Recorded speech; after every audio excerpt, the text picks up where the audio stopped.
쉼없이 쏟아지는 소식과 변화하는 전국 이야기 나눠보겠습니다. 김경진 국민의힘 전 의원, 김지호 민주당 경기도당 대변인, 윤재관 조국혁신당 대변인 세 분 나오셨습니다. 안녕하세요. 안녕하십니까. 예.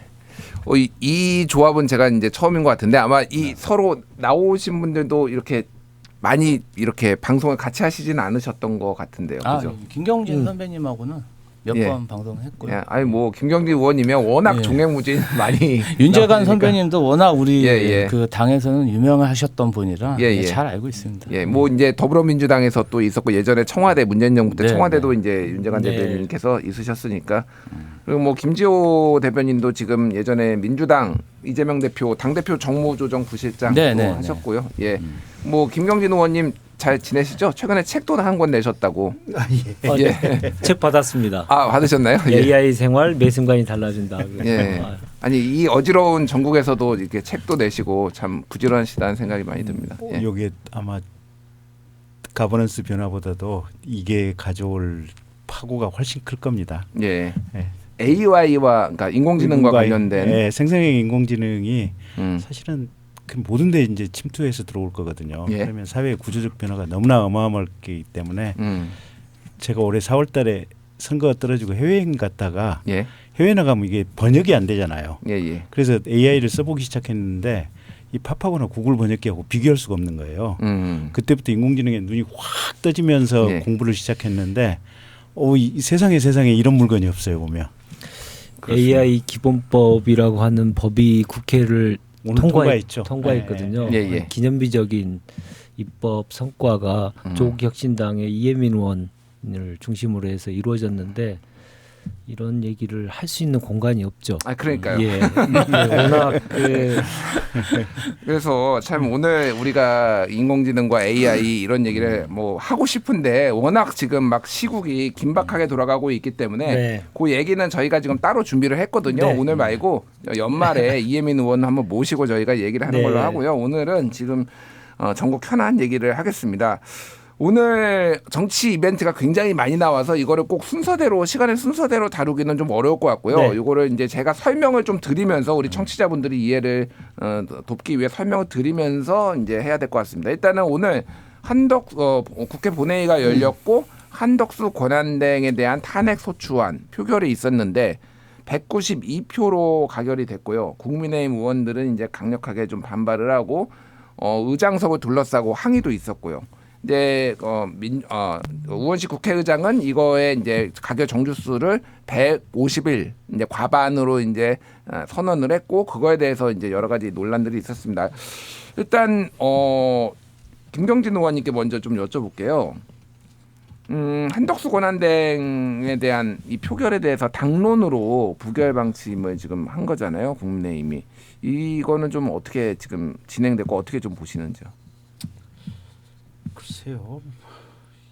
마이크를 조금만 더 가까이 너무 고개를 많이 돌리셔서 일단 뭐 제가 얘기하는 것보다도 우리 김지호 대변인님이나 또 우리 조국혁신당 대변인님 말씀 듣는 게 낫지 않을까요? 제가 AI만 여쭤볼 수가 없으니까 힘드신 것도 제가 다 이해는 하는데 전체적으로 큰 틀의 맥락이 아무리 이재명 대표가 그 전에 탄핵을 남발하고 국정을 마비시키려고 했다고 하지만 그랬다고 하더라도 대통령이 비상계엄을 선포할 건 아니죠. 그래서 이거는 이제 명백한 어떤 대통령으로서 국정에 하자고 그와 관련된 페널티는 어떤 헌법재판의 페널티 또 형사사건의 페널티는 당연히 이제 대통령께서 받으실 수밖에 없고 또 우리 당이 이제 받을 수밖에 없고 또 선거 과정에서 국민들에게 이제 어떤 민심의 심판을 받을 수밖에 없는데 이제 그런 맥락 속에서 계속해서 국민들에게 죄송한 마음이죠. 특별히 이제 죄송한 마음이고 드릴 말씀이 없는데, 근데 이제 이런 것 같아요. 보면 저희 당의 당원들 이렇게 일선에서 만나서 얘기를 들어보면 당원들은 엄밀하게 무슨 헌법의 규정, 법의 규정, 내란죄가 성립하는지 안 하는지 이런 거에 대해서는 크게 세부적인 지식을 가지고 있지는 않아요. 보면 큰 틀의 맥락에서 윤석열 대통령이 동정할 만하느냐 하지 않느냐 또는 이재명 당대표가 그전에 제1야당의 당대표로서 정치를 잘했느냐 못했느냐 큰 틀의 맥락만 가지고 보시는데 이제 당의 당원들은 어쨌든 이 상황이 대통령이 잘했다는 것은 아니지만 예. 그렇게 대통령이 또 크게 벌받을 만한 것은 아니지 않느냐 이런 생각을 하시는 분들도 의외로 많아요 보면. 의외로 많아서 이제 이게 보면 저는 항상 이 설득의 과정이 중간에 생략이 되면 나중에 이게 길게 국가 전체에 후유증과 아픔이 남거든요. 예. 그래서 저희 당의 당원들이 법률 조항을 모르고 헌법 원칙에 대해서도 조금 잘못된 관점을 가지고 있다고 하더라도 예. 저는 이 사건이 흘러가는 방향은 이미 큰 틀의 물결은 다 정해져 있다고 보거든요. 거기에 변화가 있을 수는 없다고 봐요. 워낙 큰 물결이니까. 예.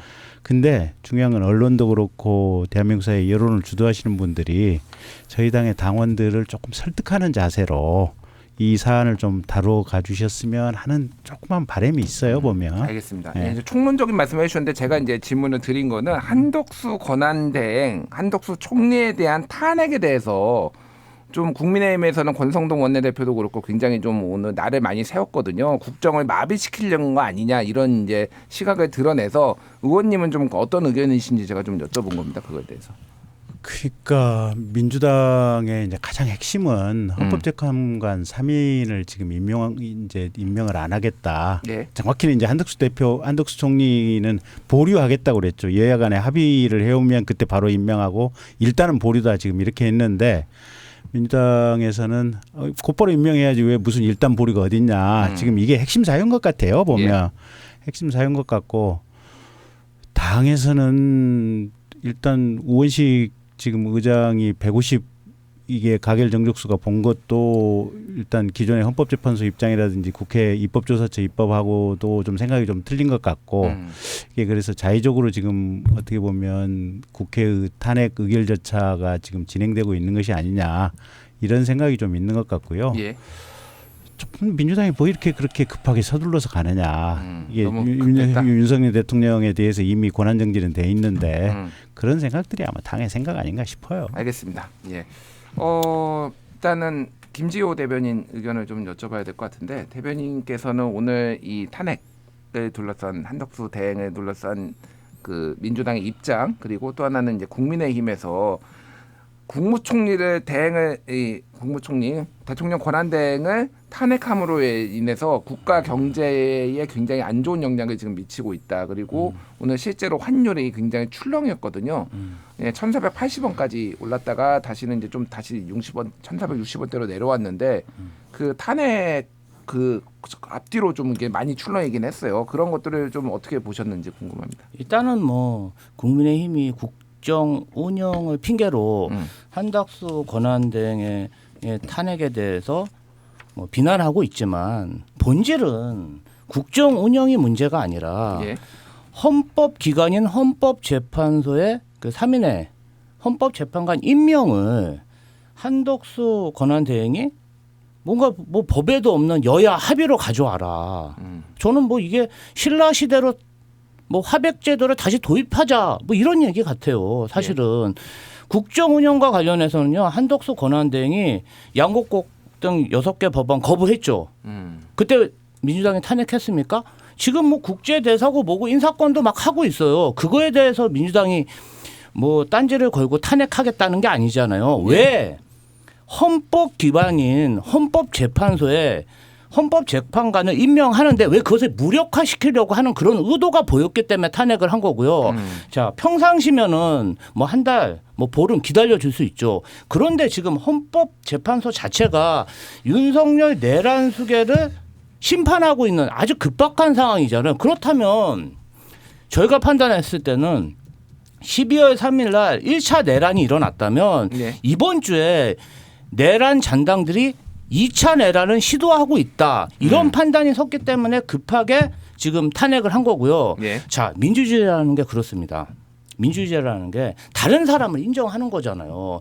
대통령이 됐으면 국회를 인정하고 국회가 됐으면 헌법재판소를 인정하는 게 그게 민주주의 아닙니까? 내 마음에 들지 않고 예산 좀 깎고 자기가 임명한 부하 직원들 직무 정지시켰다고 총칼 들고 와서 이렇게 위협하는 게 민주주의입니까? 저는 그게 독재라고 생각하고요. 예. 이런 독재에 대해서 싸우라고 국민들이 민주당에게 표를 몰아줬다고 생각합니다. 알겠습니다.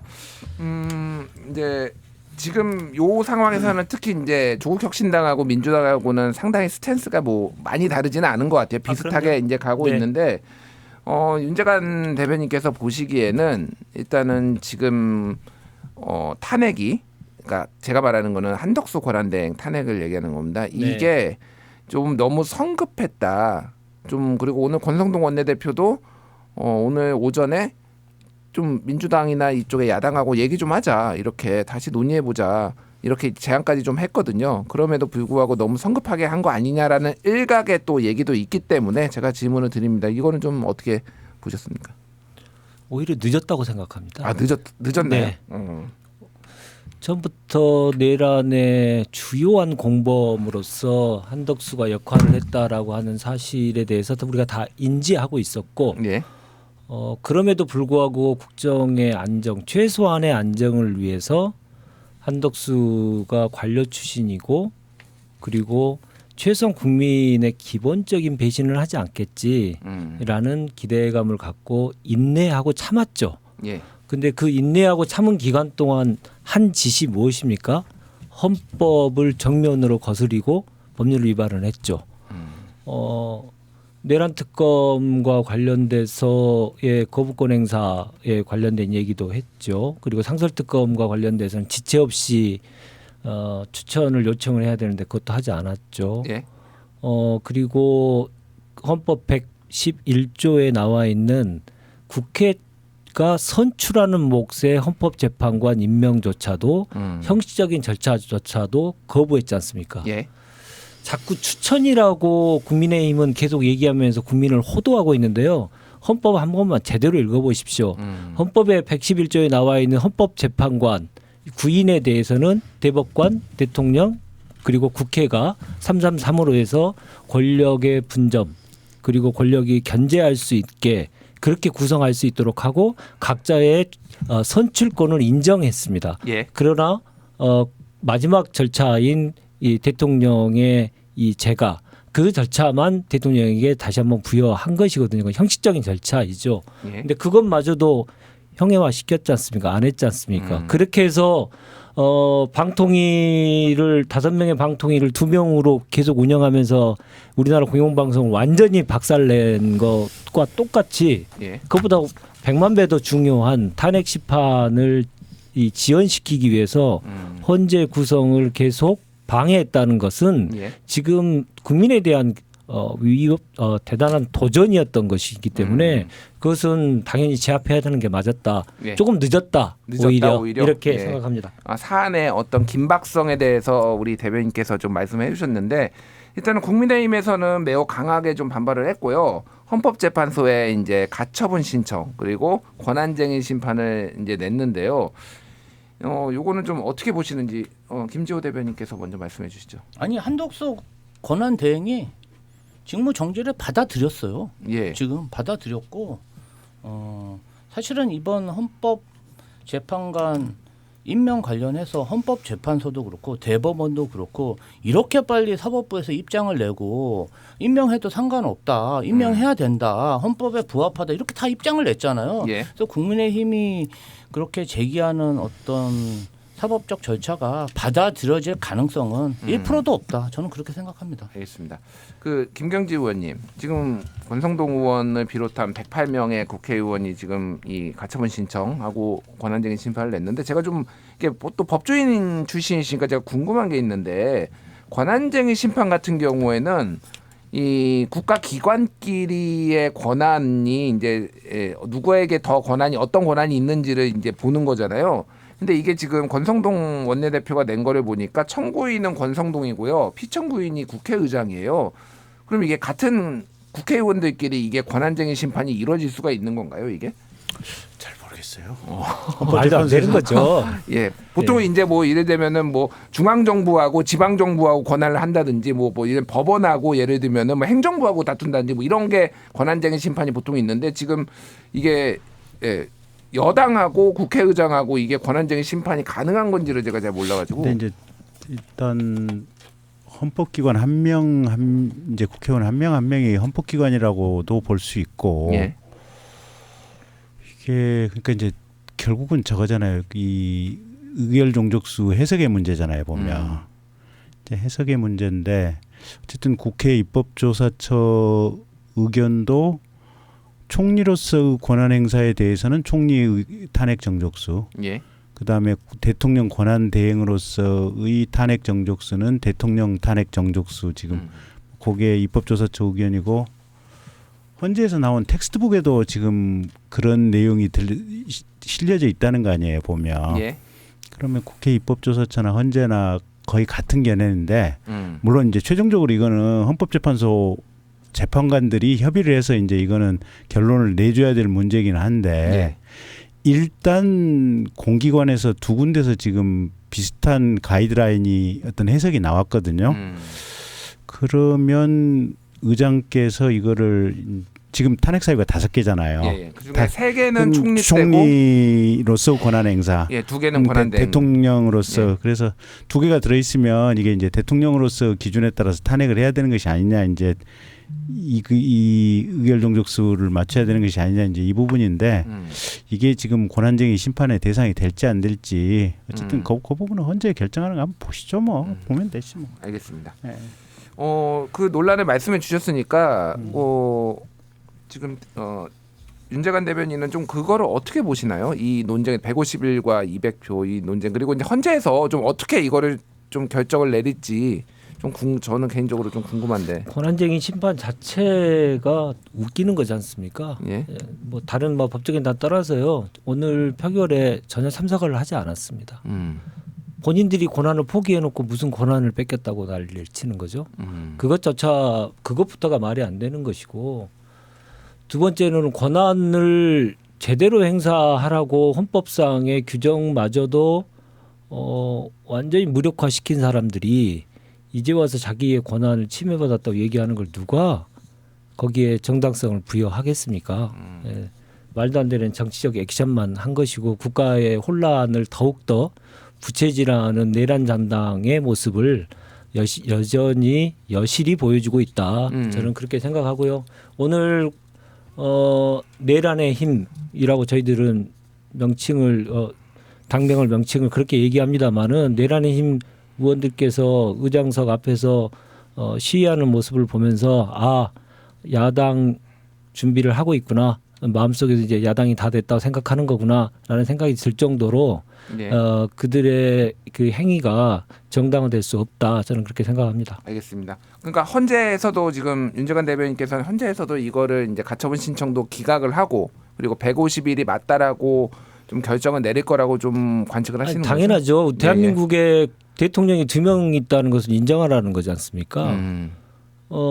대통령은 국민이 직접 선출을 해야 되죠. 직접 선출한 대통령에 대한 권한을 정지시키고 파면에 이르기까지 하기 위해서는 300석 중에 3분의 2가 필요하다는 취지인 것이고 필요하다는 것인데 지금 국민으로부터 직접 선출받지 않는 총리 있지 않습니까?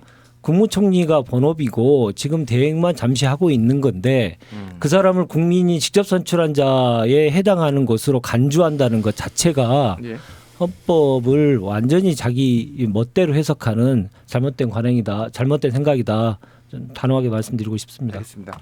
지금 저희 이제 우리 방송이 시작할 즈음에 최상목 경제부총리 이거를 이제 좀 길게 하면은 대통령 권한대행이자 총리 권한대행인 최상목 경제부총리가 지금 대행 체제를 시작을 했고요. 서면으로 대국민 담화 그리고 NSC를 지금 주재를 할 예정이다라고 지금 나왔고요.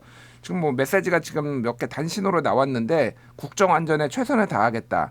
그리고 안보, 경제, 치안, 질서 흔들림 없게 전력을 다하겠다.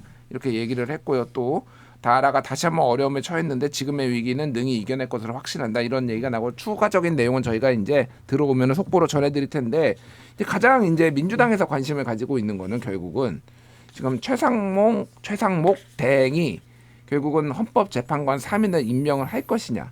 요거인 것 같은데 지금 또 방금 속보로 들어온 거를 보면은 국민의힘은 최상목 권한대행에게 헌법재판관 임명을 보류 요청했다. 이 기사가 또 속보로 방금 들어왔어요.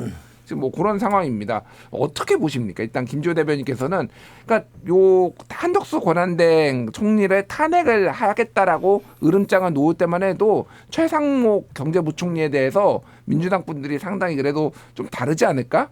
좀 훌륭하지 않을까? 뭐 이런 식의 말씀들을 좀 여러분이 하시더라고요. 근데 어떻게 좀 관측을 하고 계신지 궁금합니다. 참 저희 심정은 자라보고 놀란 것은 소뚜껑 보고 놀란다고. 예. 윤석열 내란 수계가 탄핵이 됐는데도 내란 잔당들이 저렇게 설치는 모습을 보고 솔직히 많이 지금 두려운 상황인데요. 한덕수 직무대행의 경우는 이번 계엄과 관련해서 상당히 많이 얽혀 있고 예. 내란의 주요 임무 종사자였던 게 아닌가. 그래서 윤석열 내란 수계의 그런 탄핵 헌법 재판에 직접적인 이해관계가 매우 깊었던 것 같고 예. 아직 수사로 밝혀지지 않았지만 윤석열 내란 수계가 어떻게 증언하냐에 따라서 그 내란 참가도 정도가 결정나기 때문에 매우 이해관계가 높았다. 그래서 헌법재판관들을 임명한 데 큰 부담이 있었을 거라고 생각합니다. 위협도 많이 느꼈을 것이고요. 그런데 최상목 부총리의 경우는 물론 내란 수계가 임명한 국무위원이지만 예. 그래도 그 계엄 당시에 본인이 직접적으로 반대했다. 2인 중에 한 명이잖아요. 그리고 윤석열 내란 수계가 계엄 이후에 보낸 그런 명령서 같은 것도 검찰에 제출을 했고 예. 어쨌든 간에 이분이 뭐 내란 수계가 임명한 국무위원이지만 근본적으로는 대한민국 공직자라고 생각합니다. 그런 면에서 보면 지금 우크라이나, 이스라엘 사방에서 전쟁 나고 있는데 대한민국만 내전이 일어나가지고 지금 국가 경제가 이렇게 망해가는 이 상황을 그냥 자시하지는 않을 거라고 보고요. 예. 어찌됐든 이번 내란을 빨리 끝내기 위해서는 헌법재판소가 정상화돼서 판결을 내려야 됩니다. 또 뭐 6인이 했는데 뭐 6인이 했으니까 안 된다, 뭐가 된다, 뭐가 안 된다. 그 말들이 많아지면은 예. 정말 혼란스럽잖아요. 그러니까 제가 궁금한 거는요. 이제 해야 된다라는 당위는 민주당의 입장이고 또 우리 김지호 대변인님의 입장이니까 제가 알겠는데 할 것 같냐 안 할 것 같냐. 저는 이건 할 거라고 생각합니다. 할 거라고 생각하십니까? 만약에 안 한다면 예. 민주당으로서는 선택의 여지가 없습니다. 또 탄핵. 그럼 그냥 탄핵입니다. 아, 예. 또 탄핵인가요? 예, 될 때까지 저희는 할 수뿐이 근데 없습니다. 오늘 오전에 이제 그 최상목 부총리를 비롯해서 국무위원들이 단체로 이제 기자회견을 했잖아요. 대국민 담화를 했는데 여기에서 최상목 부총리가 권한대행의 권한대행은 역할이 매우 제한적이다 이런 말도 했거든요. 그래서 이거는 지금 총리도 안 한 그러니까 대통령 권한 1차 권한대행인 총리도 안 한 거를 내가 할 수 있겠냐라는 식으로 많이 해석이 되더라고요. 그 그래서 부분은 제가 좀 반론을 예, 제기하고 예. 싶은데요. 국회가 추천하는 헌법재판관을 임명 안 하는 것은 예. 대통령도 할 수 없는 권한입니다. 그것을 거부하면 안 됩니다. 예. 윤석열 내란 수계만 정말 특이한 정치 지도자라서 여태까지 그 최민희 방통위원장도 국회에서 추천하면 임명을 안 한 거지 정상적인 그런 사고를 가진 사람이면 이거는 임명해야 되는 게 맞습니다. 본인이 추천한 게 아니잖아요. 예. 국회 그러니까 민주주의의 기본이 안 된 거잖아요. 왜 다른 헌법기관의 그런 권한을 인정하지 않습니까? 예, 인정해야죠. 예, 알겠습니다. 그 김경진 의원님한테 좀 여쭤볼게요. 저한테 물어보지 마세요. 두 분 계속 전 잘 듣고 있을게요. 아니, 의원님 많이 물어보지 마세요. 여러 가지 어려운 부분이 있는데 이럴 때일수록 정확한 얘기를 여당 내에서 해주셔야. 그러니까 저 정확한 얘기 그죠. 몰라요. 그냥 두 분이 많이 하세요. 회피하시면 국민에 대한 도리가 아니지 않습니까? 어쨌든 요거는 두 분이 여쭤봐야 될 것 말씀 많이 같아요. 하세요. 이제 그러면은 민주당의 입장이나 아마 조국 혁신당도 비슷한 입장일 것 같은데 최상목 권한대행의 권한대행도 헌법재판관의 임명을 안 하면은 탄핵 소추 절차에 들어갈 가능성이 매우 높아 보이는 상황이에요. 어떻게 김경진 의원님께서는 어떻게 보십니까? 이게 좀 과하다고 생각하는 건지 이게 그러면은 이 다음에는 교육부 총리고요. 그 다음에는 과기정통부 장관 유상임 장관이고 그 다음에는 뭐 조태열 외교부 장관 그 다음에는 김영호 통일부 장관 근데 이게 이렇게 지금 이어지고 있거든요. 예. 지금 그러니까 대통령이 예. 그러니까 위헌 위법적인 비상계엄이라고 하는 워낙 큰 사고를 쳐서 그러는데 그 사고 치기 이전에 탄핵이 남발됐습니까? 안 됐습니까? 예. 그래서 저는 뭐 그 얘기 이상은 드릴 게 없어요. 뭐 25번의 탄핵이 있었고 요거까지 이제 28번째라고 얘기는 하는데 그러니까 좀 과하다 이렇게 좀 보시는 거군요. 뭐 과하다 이런 얘기 안 할게요. 예. 비상계엄이 있기 전에 탄핵 남발이 있었나요? 없었나요? 저한테 그리고 물어보시면 안 되고. 그냥 저는 그렇게만 예. 반문할게요. 그리고 비상계엄이 있기 전에 그 전에 국회 추천 목세 헌법재판관에 대해서 민주당이 적극적으로 추천 절차를 서둘렀나요? 안 서둘렀나요? 그냥 그 얘기만 하고 맞게 제가 무슨 얘기를 하겠어요? 알겠습니다. 제가 내란의 힘 소속 정당에다가 탄핵 잔당들인데 내란의 잔당인데 알겠습니다. 제가 무슨 얘기를 하겠어요? 너무 이제 지금 암상해하지 마시고 말씀하신 거에 예. 대해서 반론을 안 할 수가 없네요. 예. 탄핵을 남발했다 이런 얘기를 하시는데 그 이전에 국회가 결정해서 정부에 이송한 법안들을 하등의 이유도 없으면서 거부권을 왜 그렇게 남발했습니까? 그렇게 하셨던 분들이 지금 탄핵을 국가를 정상적으로 운영하지 않은 그 결과로 인해서 벌어진 일에 대해서 국회가 국민의 명령을 받아서 그 권한을 행사한 것을 저렇게 말씀하시는 것은 앞뒤가 완전히 다른 얘기이고 본인들이 한 원죄를 덮기 위한 것이라고 저는 생각하고요. 예.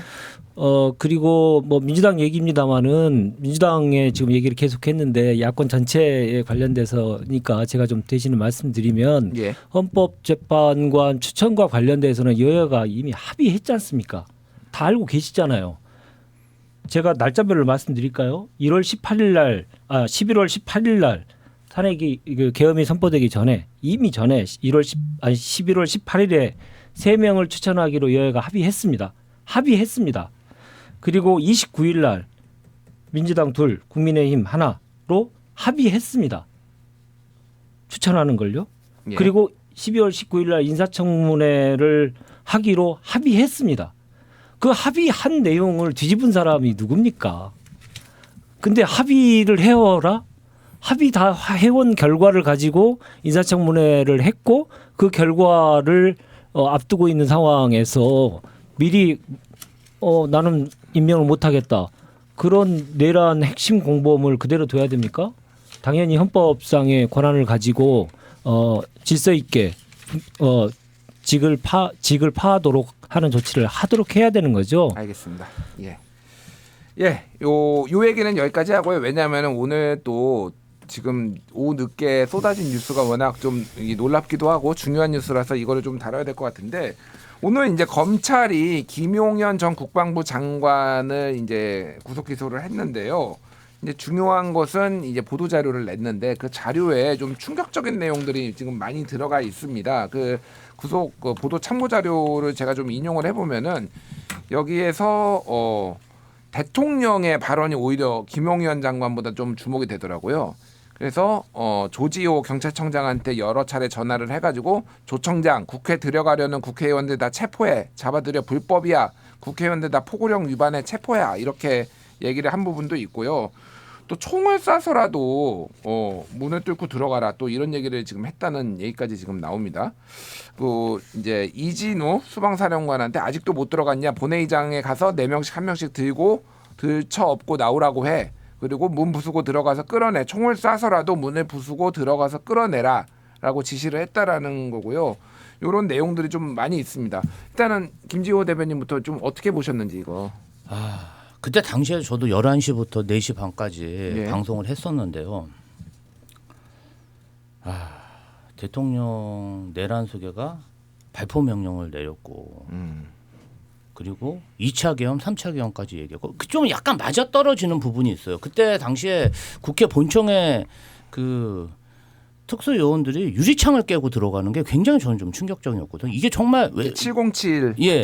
예. 웬만한 책임자. 압력이 아니면 한 번 막혔는데 그게 국회 본청이라는 게 그래도 일반인이 가면 좀 압도 그러니까 위협감을 느낍니다. 워낙 건물도 그렇고 건물이 크죠. 그리고 예. 굉장히 유리창도 큰데 그 유리창을 깨고 들어갔잖아요. 본인들이 또 카메라 다 찍고 있었거든요. 그때 굉장히 예감이 안 좋았어요. 사실은. 그리고 그런 계엄 해제 결의안이 통과됐는데도 그러면 빨리 국무회의를 열어서 계엄 해제를 해야 되는데 그게 뭐 아무 얘기도 없이 그냥 1시간씩 막 지체되고 그 당시에 뭐 군경 계엄군들도 철수를 안 하니까 굉장히 좀 무섭더라고요. 그런데 막 오늘 보니까 뭐 체포해라, 뭐 포승줄 나오고 안돼까지 나오고 그냥 구체적인 진술이 다 나온 거잖아요. 윤석열 내란 수계는 그냥 한번 경고용으로 해봤다. 이거 다 거짓말 아닙니까? 예. 이렇게 구체적으로 나왔다. 저는 지금 뭐 내란 수계는 직무 정지이기 때문에 어떠한 행동의 제약을 많이 받는데요. 국민의힘 의원들이 자꾸 내란의 쓰나미에 정면으로 맞서려고 하는 것 같아요. 이런 것까지 나왔는데 어떻게 내란 수계를 옹호하고 이럴 수 있죠? 예. 저는 그때 당시에 그 60명 가까운 국민의힘 의원들이 왜 국회에 오지 않았을까? 그 방송 중에서 제가 끊임없이 외쳤습니다. 왜 오지 않냐? 저는 그분들도 상당수는 발포 명령에 대한 그런 정보가 있지 않았을까. 그래서 신변의 안정을 위해서 국회로 오지 않은 게 아닌가. 요거는 이제 뭐 저는 제 추정이죠. 예상입니다. 추정. 저는 그렇게 예, 예. 예상합니다. 예, 저는 예. 그렇게 예상하고 이번 내란 사태 관련해서 정말 저희 당으로서는 어설픈 관용이 참극을 진짜 불러온다고 정말 법과 원칙대로 내란 관련 종사자들은 철저히 조사해서 처벌해야 된다. 이렇게 생각합니다. 알겠습니다.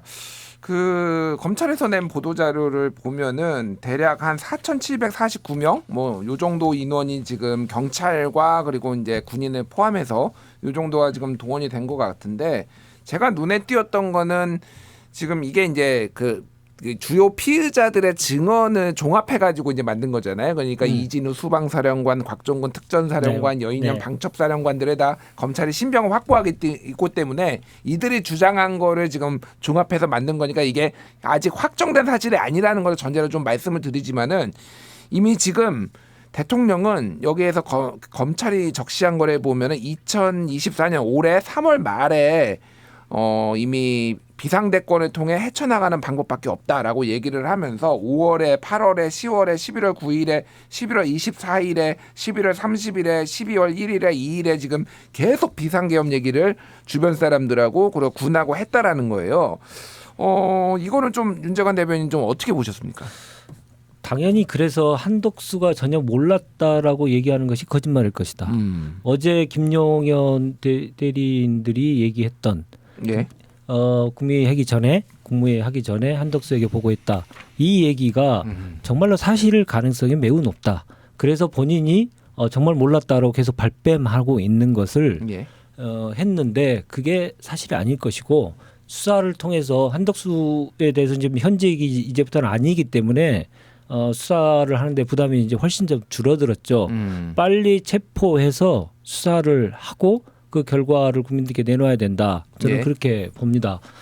계속 입만거리면 다 거짓말을 한 사람이기 때문에 뭐 놀랍지도 않습니다만 체포의 채자도 꺼낸 적이 없다. 그리고 국무회의가 의결종 독수가 아직 다 하지 못해서 해제 결의안에 대한 후속 조치를 하지 못했다. 뭐 이런 얘기를 했는데 다 거짓말이라는 게 드러났잖아요. 예. 그 시간 동안에 2차, 3차 추가 계엄을 더 하겠다라고 하는 작당을 했다는 거 아니겠습니까? 그래서 정리를 하면 한덕수가 내란의 핵심 공범으로서 역할을 했다라고 하는 것을 분명히 밝혀야 된다. 그리고 어제 김용현 대리인의 그 쓸데없는 기자회견을 왜 했을까라고 생각해 보면 예. 한덕수에게 압력을 행사하기 위함이다라는 저는 그렇게 생각했거든요. 어떤 압력을 말씀하시는 거예요? 헌법재판관 임명하면 노가 관여한 것들을 내가 다 불겠다. 라고 해서 미리 너한테 얘기하지 않았느냐. 그 얘기를 그동안에 뭐 언론지상이라든가 검찰의 수사기관의 수사과정 속에서 전혀 논쟁이 되지 않았던 사안을 어제 불쑥 꺼냈지 않습니까? 그러니까 보시기에 윤재관 대변인 보시기에 한덕수 당신도 공범이니까 우리한테 협조해라는 시그널을 지금 계속 변호인단이 보낸 걸로 보시는 거죠? 혹시 헌법재판관을 구인 체제로 완성을 시키면 노가 한 일을 우리가 다 알고 있으니 다 얘기하겠다라고 하는 것 중에 하나를 던졌다. 저는 그렇게 생각을 하거든요. 알겠습니다. 그래서 결국 한덕수의 공범에 대한 이 진실을 분명하게 밝히 계기가 됐다. 이렇게 생각합니다. 알겠습니다. 김경진 의원님께 좀 여쭤볼게요. 뭐 요 사안에 대해서는 사실은 많은 또 의원님들도 국민의힘 의원님들도 이제 뭐 내란 자체를 인정하거나 그런 건 아니니까 제가 이제 궁금한 거는 그런 건데 지금 권영세 비대위원장 체제가 시작이 됐는데 언론 보도에 따르면은 권영세 비대위원장께서 대국민 사과를 적절한 시기에 지금 하려고 한다. 이런 얘기까지 보도가 나온 게 있고요. 또 하나는 윤석열 대통령에 대한 뭐 이제 제재 조치, 출당, 탈당 조치 이런 것들이 한동훈 대표 체제에서 잠깐 논의가 되다가 지금 중단된 걸로 알고 있는데 지금 이런 거는 좀 어떻게 하는 게 맞는지 이게 그러니까 민주당이나 야권에서 무리하게 진행하는 것에 대해서 예를 들면 국민의힘 입장에서 반대를 하는 것과 이런 사안에 대해서는 또 인정하고 사과를 하는 거는 좀 두 가지를 분리해야 된다라는 목소리도 당내에 있더라고요. 좀 의원님은 좀 어떻게 보십니까? 제 개인적인 시각을 물어보는 거예요? 뭐 예 그렇죠. 예. 개인적인 시각은 저는 한동훈 전 대표가 언급했던 관점이 다 맞다고 봐요. 그러면은 윤리위를 열어서 대통령에 대한 뭐 하여튼 제 의견은 그렇습니다. 예 전체적으로 보면은 뭐 출당 조치나 뭐 이런 뭐 징계 조치도 내려야 되고 어쨌든 저는 사과도 한동훈 대표가 했던 조치들이 국민의 상식과 사리에 부합한다라고 저는 개인적인 의견을 그렇게 가지고 있습니다. 알겠습니다. 예. 오늘 굉장히 부르지 마세요 이런 자리에. 아닙니다. 예. 알겠습니다. 이렇게 불편한 자리 부르지 마세요. 나 할 얘기 하나도 없어. 알겠습니다. 내가 지금 당 대변인도 아니잖아. 알겠습니다. 뭐 근데 요즘 여권 인사 모시기가 너무 힘들어가지고 여기저기 참 제가 저희도 많이 힘들다는 점 감안을 해주시고요. 지금 공수처에서 29일에 대통령한테 출석 요구를 한 상황이에요. 지금 이제 공수처 기준으로는 3번째고 검찰도 한 번 했기 때문에 이게 이첩한 거를 따지면 이제 4번째 소환 조사 요구거든요. 이거는 좀 어떻게 될 거라고 보시고 만약에 대통령이 소환 조사에 응할지 안 응할지 그거를 좀 말씀해 주시고 안 응하면은 공수처가 앞으로 어떻게 할지 좀 예상 좀 해주시죠. 김지효 대변인님. 윤석열 내란 수괴가 국가 반역을 저지른 자고 또 지금 내란 잔당들이 준동을 해서 헌법기관들을 무력화하려고 하고 있는데 이게 다 내란 수괴가 지금 그냥 뭐 전화도 하고 직무만 정지됐지 그 자리에 있기 때문이거든요. 저는 직무가 정지됐을 때 그 다음날 바로 체포 구속됐어야 된다고 생각합니다. 이 내란 수괴가 이렇게 그냥 백주 대낮을 존재하고 있으니까 이 내란이 정리가 안 되잖아요. 자, 내란이 정리 안 되니까 국민 경제가 어떻습니까? 지금 사실은 주미 대사, 그 주한 미국 대사, 그다음에 주한 일본 대사 이재명 대표하고 면담하고 갔는데요. 차마 저희가 듣기 민망한 얘기까지 다 하고 왔습니다. 대한민국이 혼란스럽고 대한민국의 민주주의는 파괴됐고 다른 나라 차관보 정도 되는 그러한 대사들한테 진짜 저희가 지금 대신 정말 윤석열 내란 수괴 대신 망신을 당하고 있는데요. 국가 경제, 해외 신인도 여러모로 봤을 때 저는 하루라도 빨리 공수처에서 좀 제대로 된 능력을 가지고 좀 내란 수괴를 구속해야 된다. 이게 구속이 안 되니까 너무 지금 일이 꼬이고 있어요. 일단은 그러면은 3차 29일에도 출석 안 할 가능성이 높다고 지금 보시는 거고. 아니 안 하죠. 그 사람은 안 합니다. 그 사람이라고 하는 건 윤석열 대통령. 그분은 할 사람이 아닙니다. 얘는 안 할 거고 빨리 해야 된다라는 건데 김경진 의원님. 제가 이제 검사 출신이시니까 좀 요거는 여쭤볼게요. 보통 이게 법으로 정해진 건 아니죠. 몇 번 안 나오면은 뭐 이렇게 체포를 한다든지 그런 게 있는 건 아니죠. 그런 건 없어요. 그런 건 없으면은 일반적으로는 근데 3번 얘기를 많이 하더라고요. 이렇게 될 경우에는 이게 이제 체포영장을 법원으로부터 발부받아서 이렇게 가는 경우도 있고 아니면 긴급 체포를 이제 수사기관이 하는 경우도 있는데 두 가지가 좀 어떤 차이가 있는지 그리고 법적 효력으로 좀 뭐가 다른지 좀 설명해 주시겠어요? 긴급 체포는 말 그대로 수사기관의 전권으로 하는 거고요. 체포영장은 법관이 영장을 발부한 거 아니에요. 그러니까 사법부의 승인을 받은 거 아니에요. 그러니까 어쨌든 체포영장이 발부가 돼 있으면 그 합법성을 가지고 시비를 걸 수는 없죠. 근데 긴급 체포를 하겠다고 하면 그건 이 적법성에 대한 논란이나 시비가 있을 수가 있죠. 있을 수가 있다. 제가 왜 이걸 여쭤봤냐면은 경호처에서 만약에 이게 막아설 수도 있다.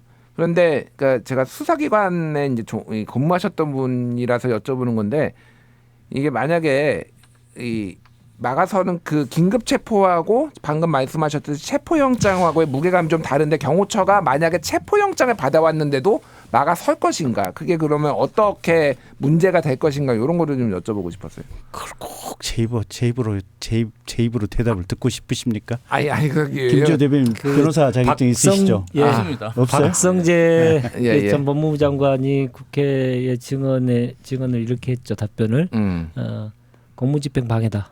박성재마저도 예. 만약에 경호처가 체포영장에 대해서 저항을 하게 되면 공무집행 방해에 해당된다라고 얘기를 했어요. 내란의 가담자 역시도 그걸 인정을 했기 때문에 뭐 논란이 될 건 없고 바로 경호처도 적법한 절차에 의해서 법적 처벌을 받도록 해야죠. 예. 예. 그러면 윤재관 대변인께서도 뭐 바로 만약에 29일 날 출석 안 하면은 바로 체포영장을 좀 발부받아서 집행에 나설 거라고 좀 보시는 네, 건지요? 오늘 이미 수치를 거절했지 않습니까? 예. 출석요구서 수치를 거절을 했죠. 그러니 안 나가겠다는 걸 확실하게 했지 않습니까? 예. 네, 29일 날 하고 바로 체포영장을 이제 청구를 해야겠죠, 당연히. 왜냐하면 공수처가 경찰하고는 다르지 않습니까? 직접적으로 영장을 청구할 수 있는 권리가 있잖아요. 그러니까 뭘 주저합니까? 직진해야죠. 지금 자꾸 옆을 보려고 하는 것 같은데 공수처가. 그래서 조국혁신당, 민주당이 그 공수처를 찾아가서 지금은 직진해야 될 때 눈치 보지 마라. 라고 분명하게 경고를 했는데 29일마저도 경고를 무시하고 계속 한다면 정말 공수처도 내란의 공범이다라고 하는 것을 자인하는 꼴이 되기 때문에 이때는 절대 주저해서는 안 된다 이렇게 말씀드리고 싶습니다. 알겠습니다.